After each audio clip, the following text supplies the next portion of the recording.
بسم الله. soo dhawaada dhulkii Lubanta, land of Conte, land of frankincense. maanta insha Allah taala waxaan rabaa inaan bilaabo barnaamij aan kaga hadlayo caafimaadka wajiga. in badan waxaan ka hadli jiray ama aan soo gudbin jiray caafimaadka jirka gudihiisa. hadda laakiin waayadan dambe skin care-ka ayaa aan u badanay inaan dadkii maaragtay gaarsiino. awal waxay ahayd daawada. alxamdulillah markaan daawada ku guuleysanay xabkaha ka timid isla iyadii baan skin care-ka ka soo saaranay alxamdulillah oo marxalado badan soo martay. alxamdulillah maantana aan siin karno qof walba iyadoo ognahay inuu faa'iido ka heli karo insha Allah. marka waxaan rabaa in aan dadka gaarsiiyo wixii aan ka fahansanahay cilmigan Ilaahay baray oo ah caafimaadka maqaarka guud ahaan gaar ahaan caafimaadka wajiga. sidaan ka warqabno in badan aan meelo badan ka iri caafimaadka guduhu ka bilowda. jirka gudihiisa haduu nadiif yahay banaankiisana nadiif uu noqonayaa. haduu jirka gudihiisa caafimaad qabo banaankana caafimaad uu noqonayaa maqaarka.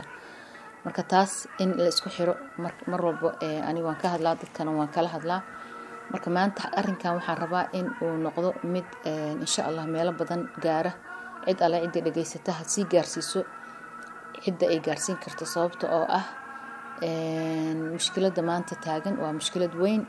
haddaan wax laga qabanna waa mid maaragtay mujtamaca qayb dhibaato weyn qayb dhan oo mujtamaca kamid ah in dhibaato weyn soo gaari doonto especially dumarka. marka arrinkaas waxa waaye caafimaadka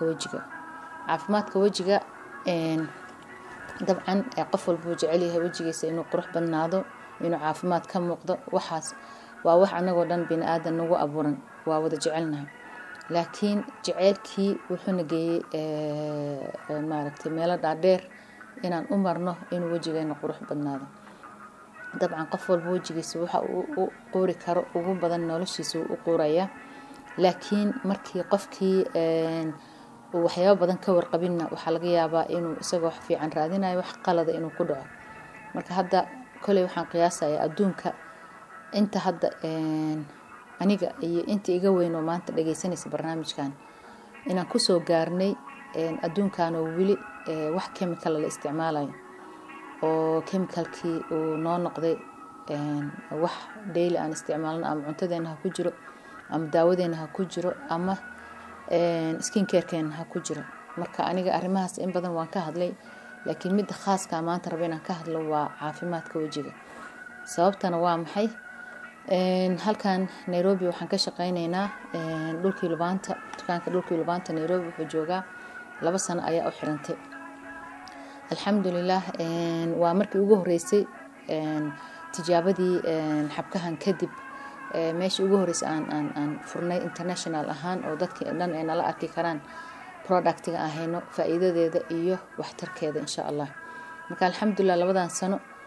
waxaan rabaa inaan feedback idin ka siiyo overall caafimaadka dadka iyo meesha wax marayaan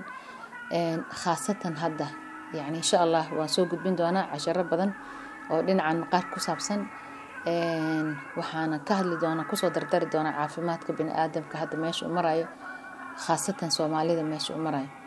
marka dadkeena waxyaabaha hadda ugu daran waxa waaye 2 wax. dhinacan hadda aniga aan aadka ugu jiro oo kansarka daawadiisa ah.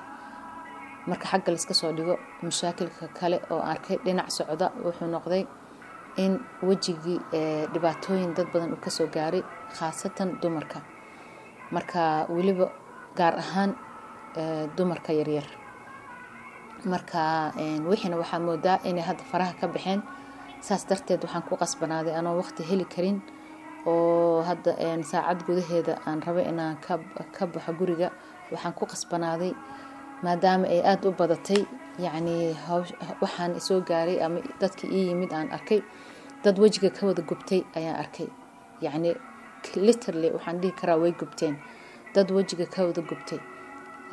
darajaad ayay leeyihiin levels kala duwan gubashadaas. mid xoogaas ka yar mid meel dhexe mid daran.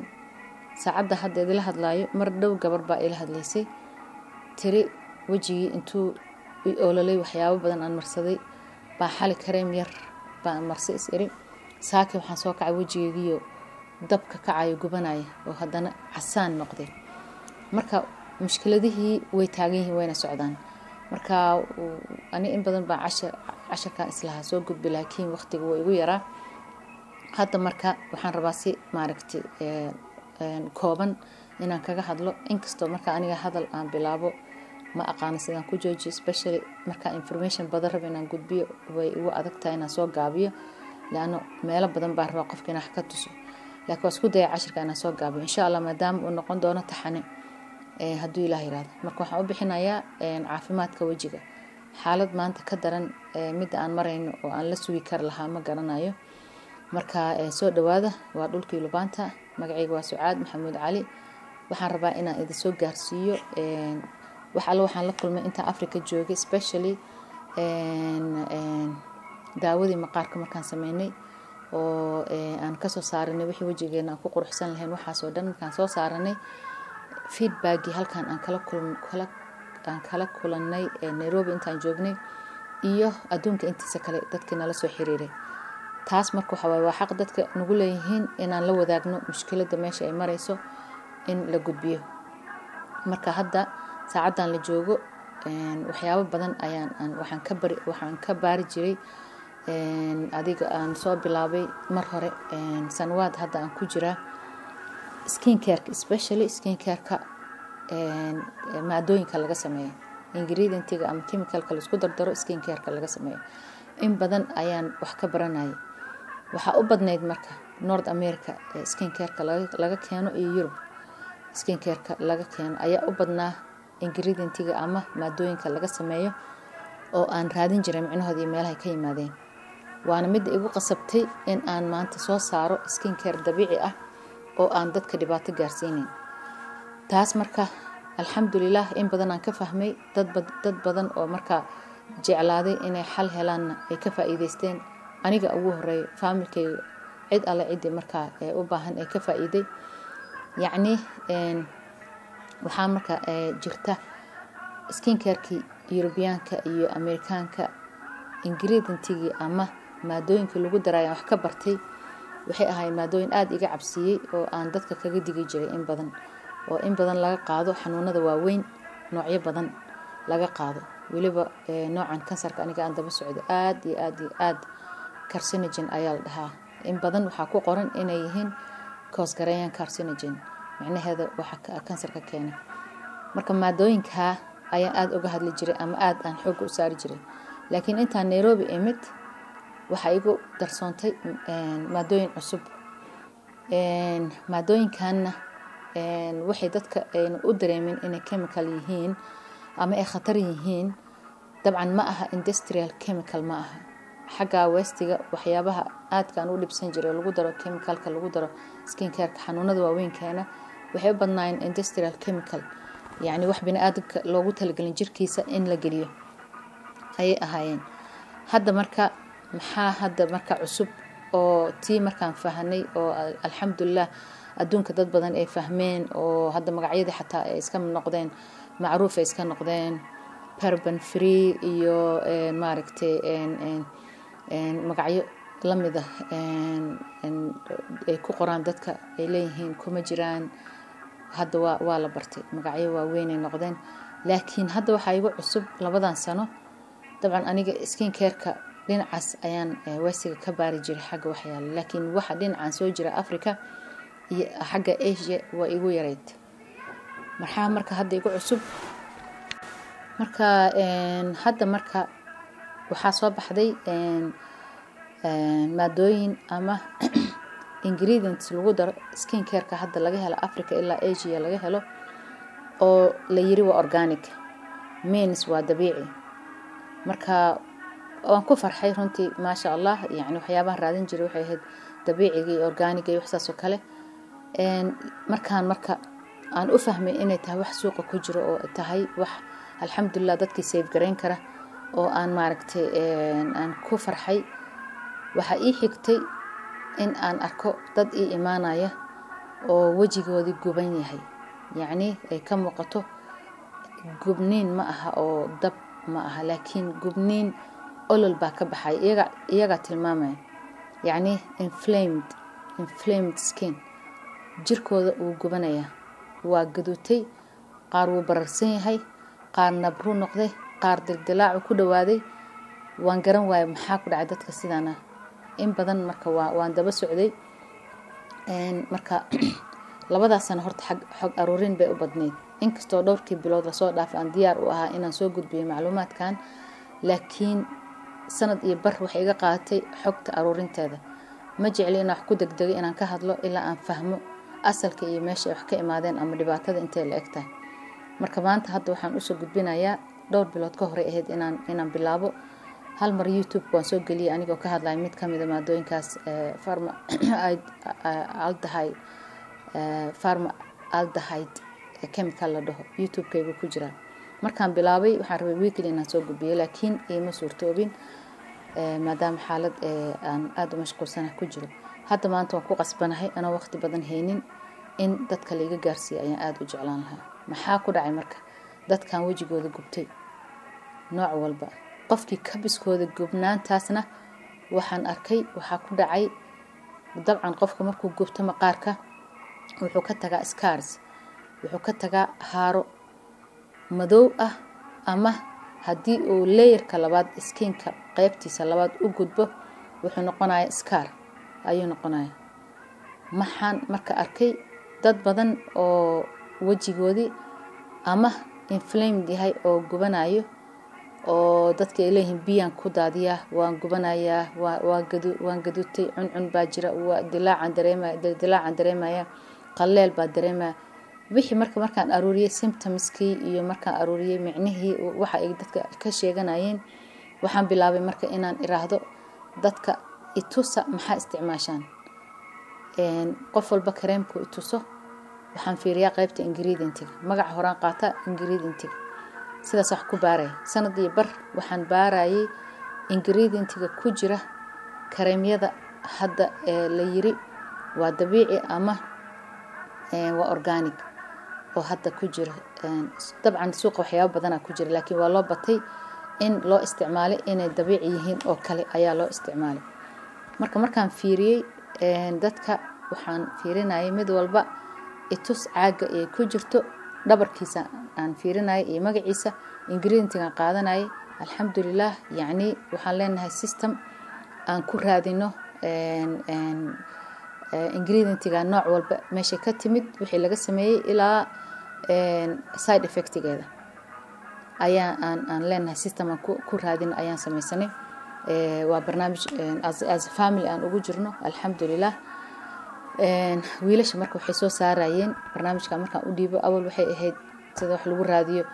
meelo badan in loo galo website badan la akhriyo la soo fiiriyo laakiin hadda alxamdulillah waxyaabo badan ilaahay wuxuu sahlay information dad badan ayaa fududeeyay oo soo gudbiyay oo digaya oo adduunka hadda u cabsanaya xaaladda u maray marka annaga kaliya ma waxa ka hadlayno annaga hadda xogta aan aruurinay waa mid annaga khaas nagu ah oo dadkeena haysata laakiin in general adduunka dhan ay ka socotaa mushkiladda marka dad badan ayaa ka sheegay wax ama dhakhaatiir ha ahaato ama dad aad uga walwalsan arrimahan mas'uuliyiin ah dad badan way ka hadleen marka waxaan hadda ka hadlayno dadka maxaa ku dhacay marka wixii baan hadda rabaa inaan soo gudbiyo dadkan waxa aan arkay waxay isticmaaleen la yiraahdo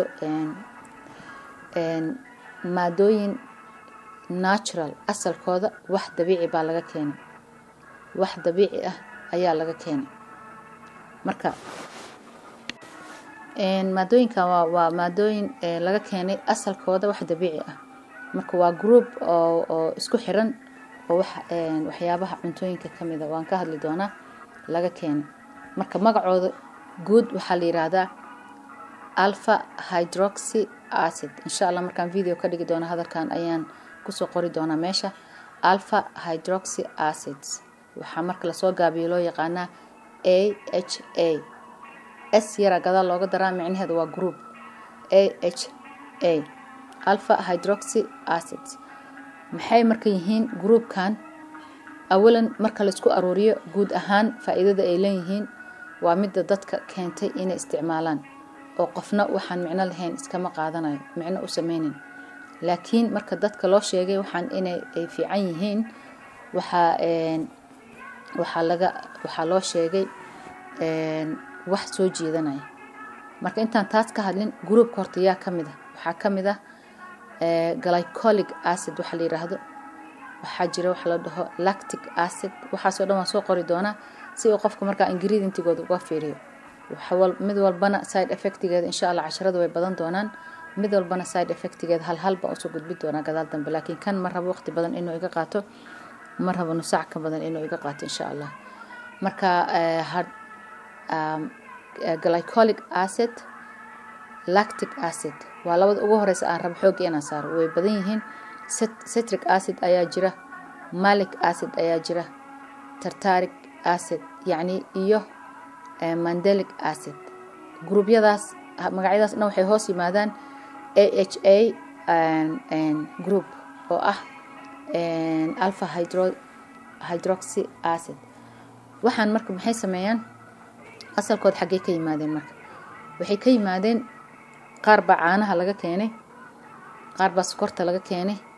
qaar ba fruitka laga keenay inta hada kor ka fiiriso waa dabiici wax dhib ma laha laakiin in badan markaan baaray sidee waxaan dhibaato u keeni karaan ilaa markaan ka akhriyo dadka skincare product-ga ay wataan dadka sida wajigooda damage u gaaray waxaan raadinayaa maxaa wixii haday dabiici yihiin keenay markaan si fiiri oo aan meel dhaadheer la galay waxaan soo ogaaday marka waxa la sameeyay process acidka looga soo saarayo yani shaygu waa dabiici si acid looga dhigo process ayuu u baahan yahay waa ina marka chemical kale lagu daro synthetic chemical which is kuwii hore aan u bartay oo xagga westiga laga isticmaali jiray oo waxyaabaha wax ka bedela ay u badan yihiin shay walba natural state-kiisa ay ka bedelayaan ingredient-gan iyagoo dabiici ahaa markay mareen chemical process markay mareen dabcan waxay noqdeen wax dib keeni kara ay noqdeen marka hadii marka la fiiriyo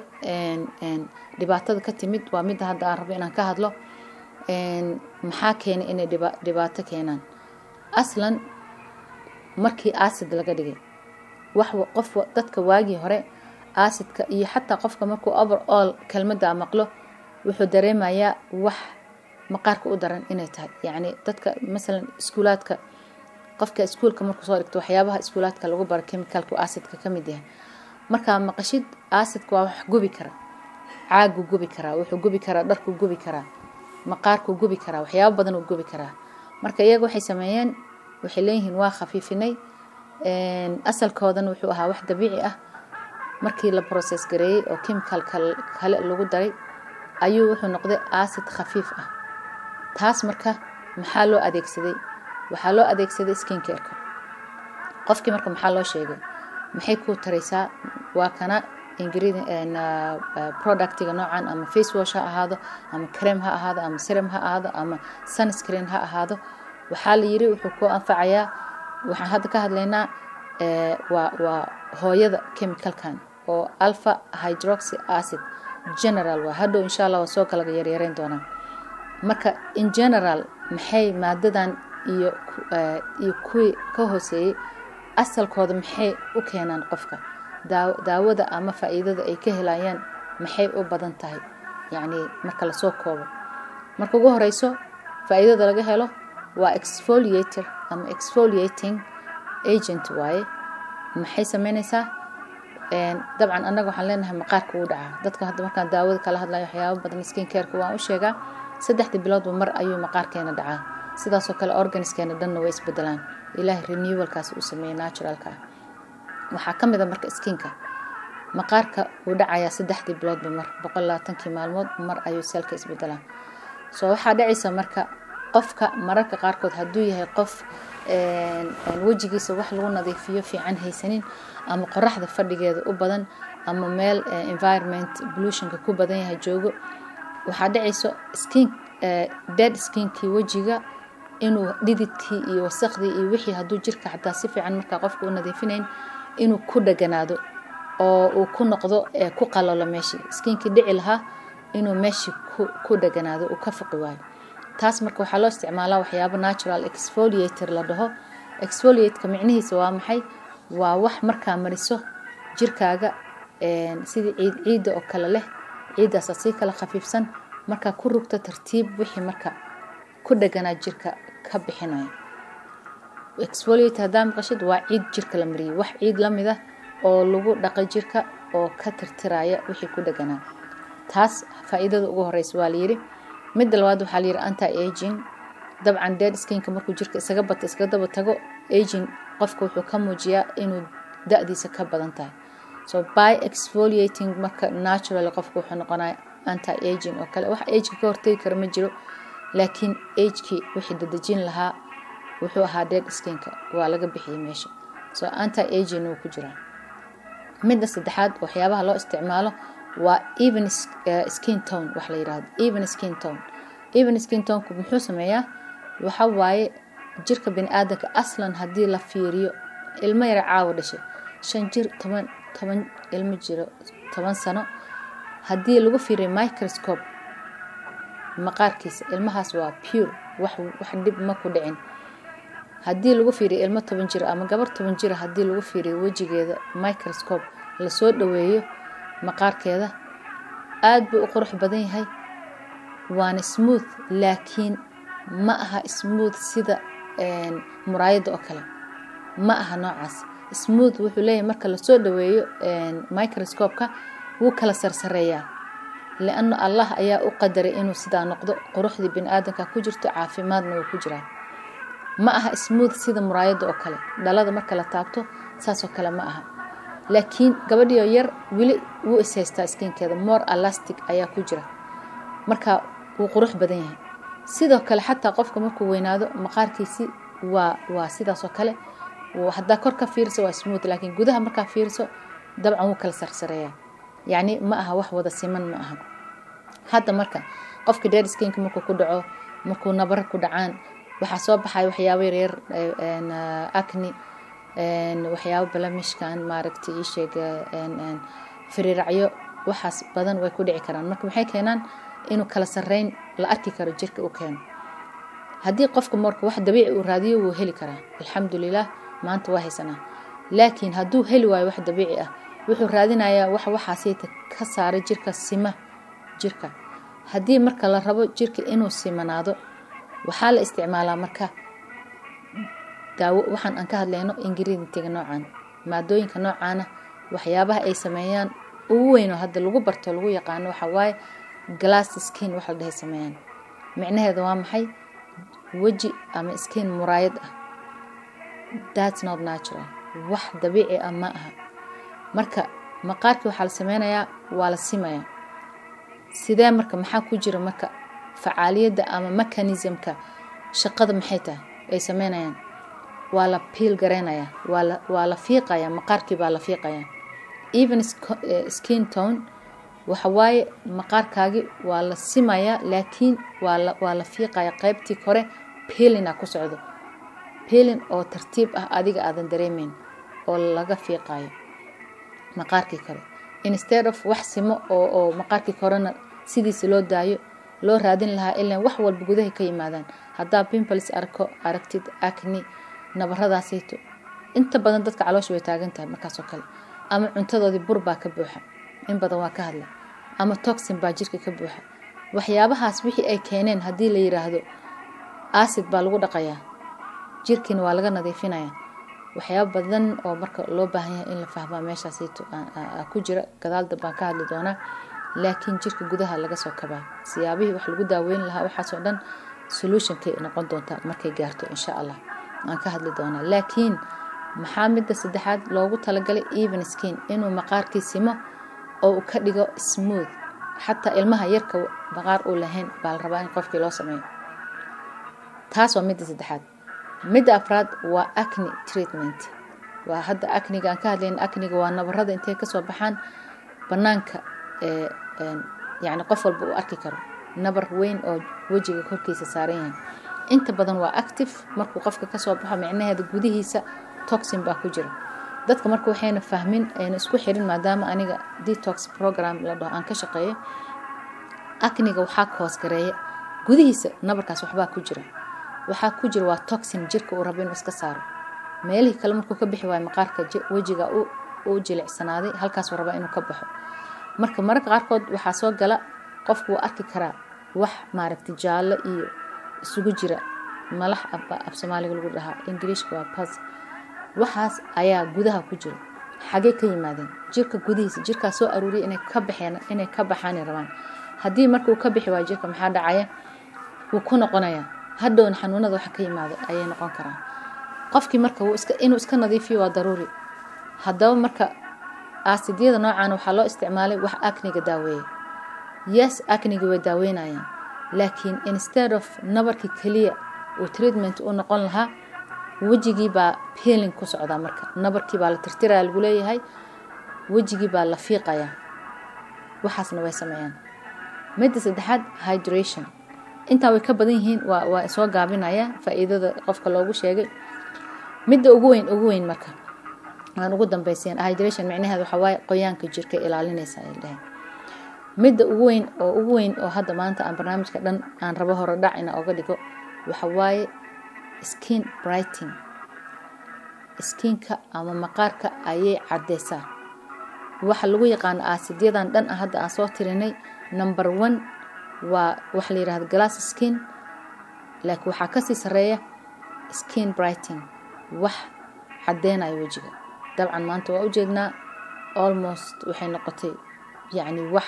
mushkilo mujtamac weyn ayay noqotay in gabdhihi ay raadinayaan waji cad iyagoo ilaahay maqaar qurux badan iyo waji qurux badan siiyay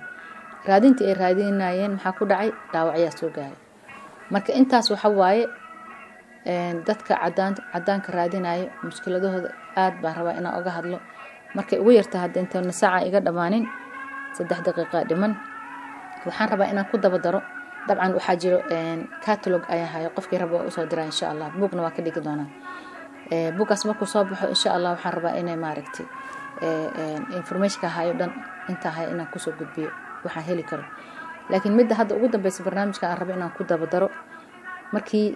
ay dhibaateen ay leeyihiin acidkaanito dib badan uu leeyahay oo dadka wajigiyo dhan ka gubay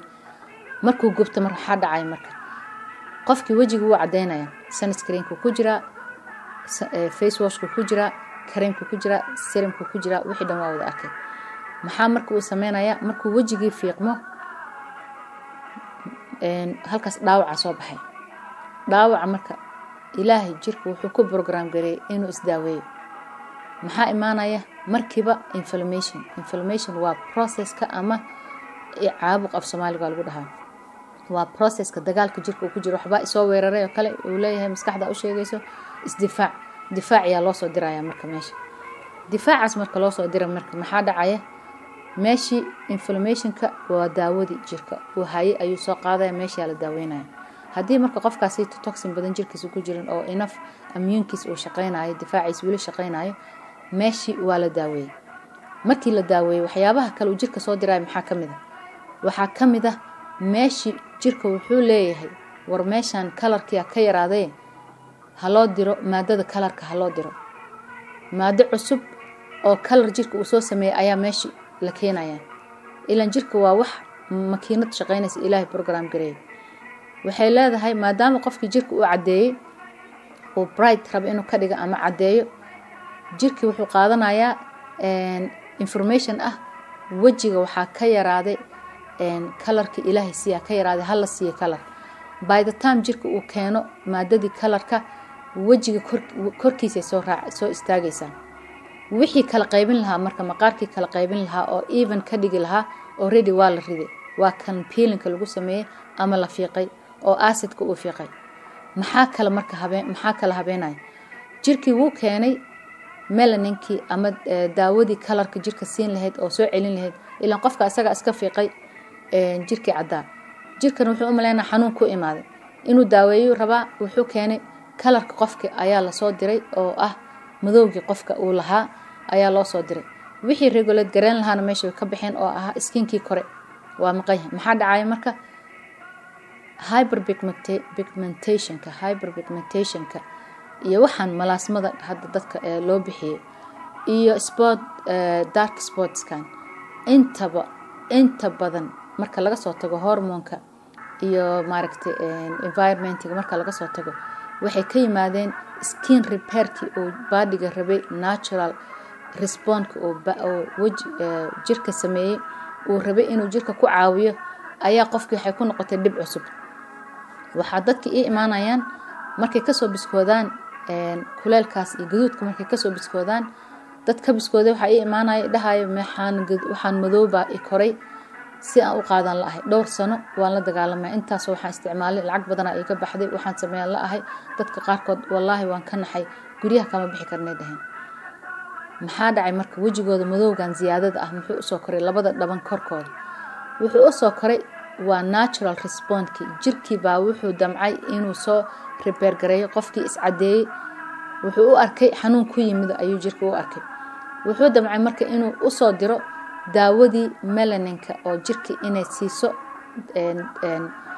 colorkiisi loo soo celiyo wixii ilaalin lahaa ama kala qaybin lahaana meesha way ka bixeen waa la fiiqay jirkii dhaawac weyn soo gaaray marka halkaas disorder ka soo baxay marka dadka inta badan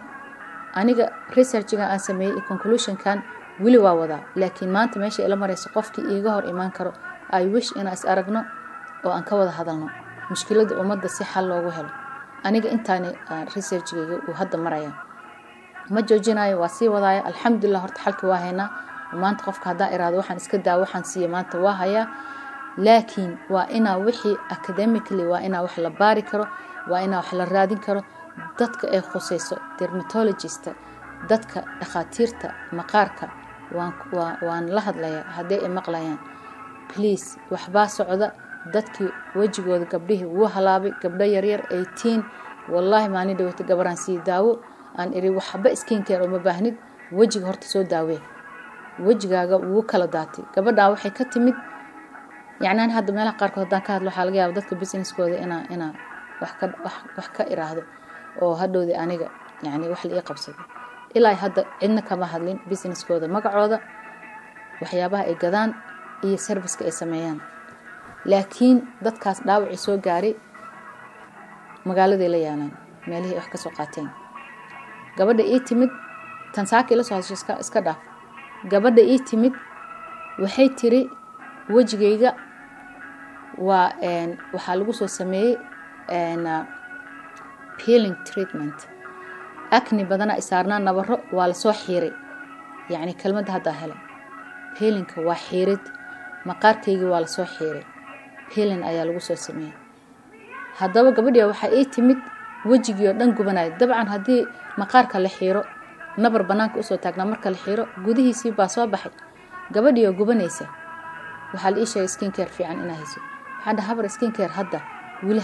horta ana og lumaanta inay daawo tahay oo ay daaweynayso gabadha laakiin markii ugu horeysa wound healing ay u baahan tahay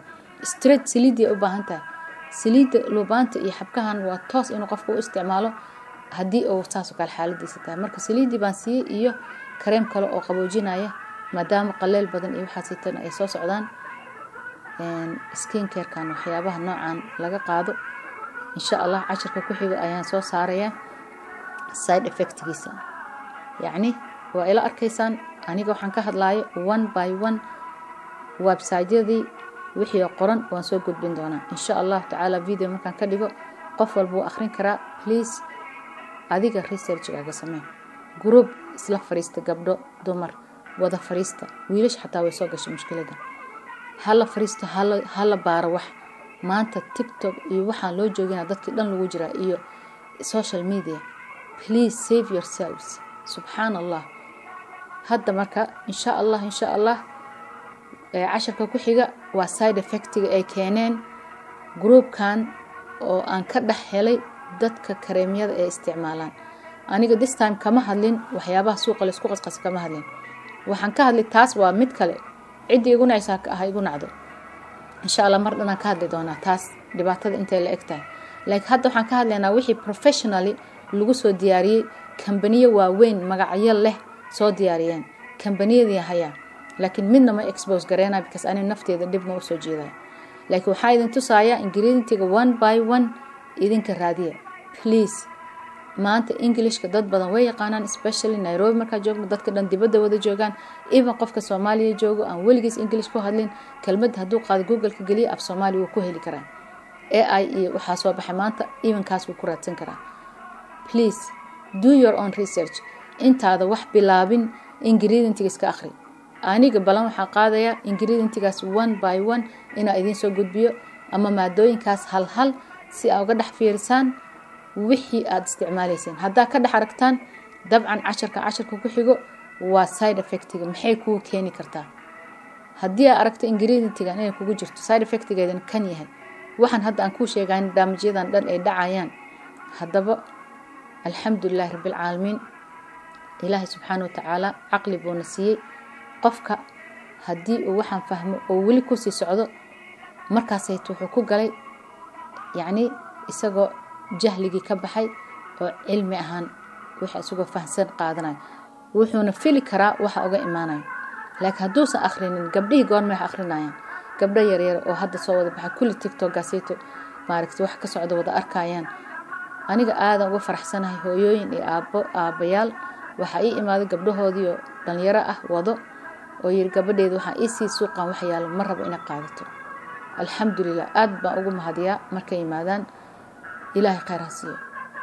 maanta gabdhihii yaryara 15 16 ilaa 18 say ku fahmi karaan waxa suuqa socdo, kuwii ka waaweynaa ilaa 25 30 jiray hadday u horseedayaan waxan. please wada fariista xaafad group family akhriya ingredient-iga. wallahi google-ka waa wax badan ugu fasiri karaa, online-ka waa laga heli karaa. marka inta waxaan u soo gudbinayaa casharadana way sii socon doonaan insha Allah inaan ka daahin kan labaad inaan soo gudbiyo. laakiin intaan hadda waa hor u dhac waxa waaye mushkilaa socoto ingredient-iga in la akhriyaa raba one by one. taasna qofna magaciisa kuma xirna, qofna business-kiisa kuma xirna. haddaba marka wallahi gabadhii saakayto ila soo hadashay insha Allah casharka markaan aan sameeyo waa ku soo diraan ku eri waan ka balan qaad waan u dir doonaa insha Allah iyo dad badan oo nagu xiran YouTube-keyguna mar walba ku jiri doona insha Allah. gabadhii waxaa eri haddaa saan dareemayso waan ka naxay runtii xaaladeeda. waxaan eri waxaa samaysaa haddaaba sidaan u gubanayso wajigina meela waxaa samaysa la adahay intay alaabtan ku soo gaarayso meel iga fogay joogtaa intay ku soo gaarayso waxaan ku eri biyaha waxaa ku qasataa diinsi. biyaha diinsi ku qas. biyaha diinsiga xalo kale hadii la dhigo ama xoogaa yar lagu kariyo ama lagu qaso waa natural and healing property leeyahay, waa antibiotic dabiici ah. wajiga biyahaas ku dhaqan waxba kala ha marinin, wajiga ku dhaqa. haddana qof walba ay maqlaa hadduu xaaladda ku jiro marka hore horta gargaarka degdega waxaa ka helaysaa diinsiga biyihiisa kari ama xoogaa ilaa ay caawo dhan u dhig mari biyaha ku dhaqo ha ka dhaqin. biyaha markay ku qalalaan haddii aad heli karto subag ari subag lo haddaa helayso, haddaa heli karin badarka caadiga ah oo dukaamada lagu gado biyo yar ku darso ama labadaas subag biyo yar ku dar isku qas haddaa rabto isku shiid talaagada gasho isaga ka dhigo cream uu ku qaboobo jirka. laano jirka waxaan fiiqmay maqaarkii waxaa laga qaada qaybtii moistiga ama subagii naturalka uu u baahnaa maqaarka ayaa laga qaaday. marka waxyaabaha aan ka hadli doono waxa waaye sida uu qofkaasi hadhow ugu dhici karo maqaarkiisa age-ka inuu ka degdegi karo maqaarkiisa uu gabowga ku soo degdegayo laano qaybtii subaga ayuu ka qaaday. laakiin mar walba good news-ka waa maxay gabdhahan waa u sheegaa maqaarku wuu iskabi karaa as long qofka cuntadiisa uu saxo wixii uu fahmo xal raadiyo ilaahay waxba nooma waayan. haddii la helo cuntada nidaamkoo la saxo product dabiici ah qofka uu soo fiicnaan doona insha Allah taala. jirka uu iskaba 3 biloodba mar maqaar cusub soo baxay hawlwalina insha Allah. laakiin waa ina hurdada laga kaco, waa inaan lis dhiibin awala cuntadeena ku sameey haddana skin care-keena ku sameeynayo. intaas rabaa marka intaan soo gaarsiyo wixina xoogaa waab ila gudubtay half an hour, laakiin insha Allah half an hour kaas markaan fursad u helo waa soo gudbin doonaa. soo dhawaada dhulkii labaanta marobana xal waxa idin heena ama daawo ha noqoto ama cunto ha noqoto ama skin care ha noqoto insha Allah taala. aniga inta mushkil sheego ma oga dhaqaaqay meesha xalkiina waa hena alxamdulillaah xalka waxa ugu horeeya ina qofka horta la tuso meesha mushkilada oga timid xalkiina alxamdulillaah waa la helayaa wixii dhanna dhulkeena ilaahay naga siiyay hanugu filnaado soo dhawaad salaam calaykum waraxmatullaahi wabarakaatuh